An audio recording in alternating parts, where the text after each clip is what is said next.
To get started, you want to arrange your chords in order. As I'm doing a rainbow theme, I've got 12 chords made up of 6 long chords and 6 short chords. Once arranged on the board, you should have 3 sets of holding chords in the middle. For me, these are made up of 3 sets of 2 chords and are in positions 4, 5, 6, 7, 8 and 9. This may be different for you depending on the colour combination that you're going to use.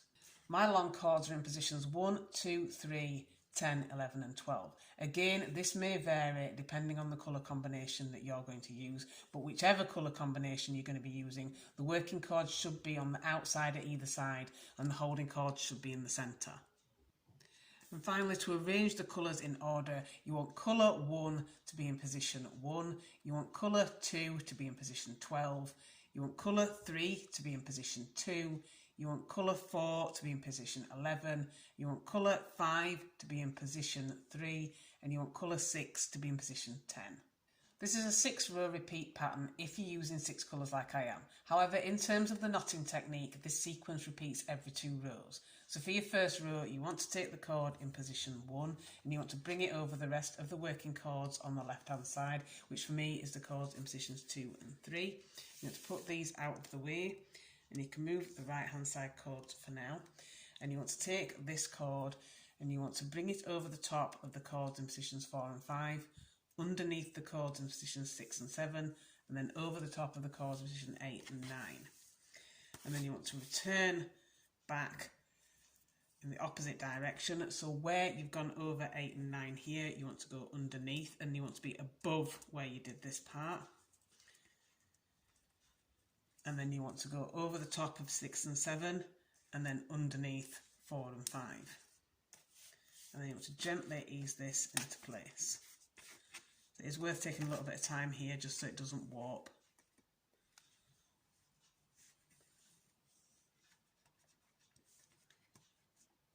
And then to complete this knot, you want to do the opposite of what you just did. So you want to take the chord underneath, over and underneath. And then working above where you just worked here, you want to do the opposite. So you want to go over, under and over.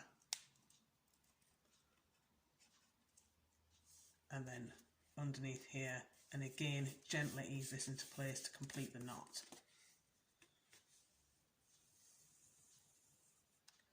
And by doing this, you're doing a sort of extended hitch knot. And just gently push it into place. And this chord is now in position 3. And you'll do a mirror of this at the other side, taking your chord in position 12. You want to go over 8 and 9, under 6 and 7, and over 4 and 5. And then working above where you worked, you want to go under, over, and under, and then up and through.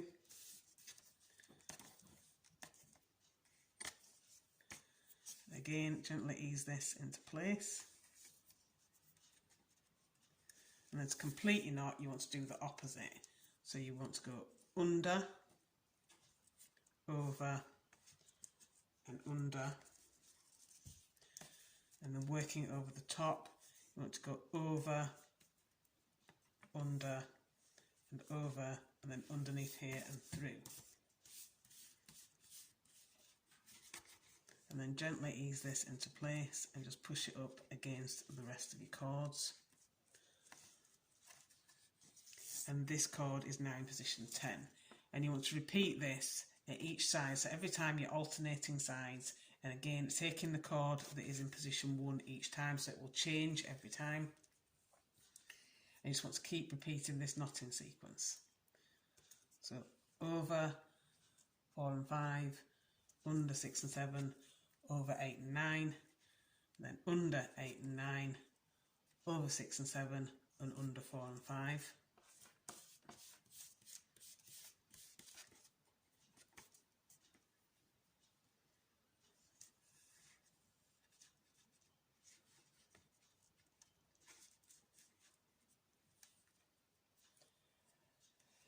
And then under 4 and 5, over 6 and 7, under 8 and 9.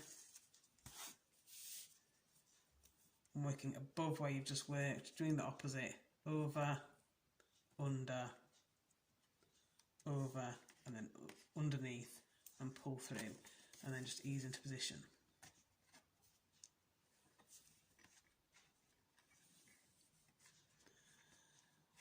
And again, this cord is now in position 3, and you want to take the next cord in your sequence at the other side and repeat what you did for your second row.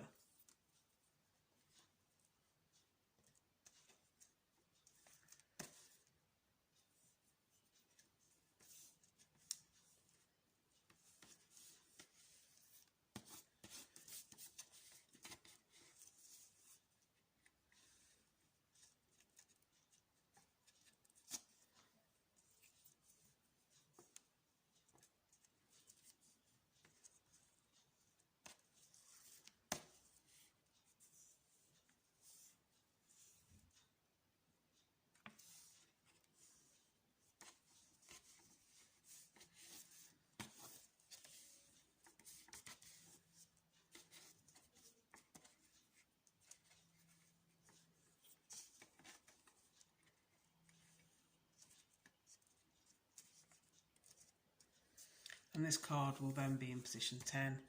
You just want to keep repeating this sequence, taking the outside cord every time at alternate sides until you've got the bracelet as long as you want it to be.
And when you finish, you should end up with something that looks like this. So I began with a button, so I've done a buttonhole closure, but you could use whichever fastening you prefer. And that is your completed bracelet.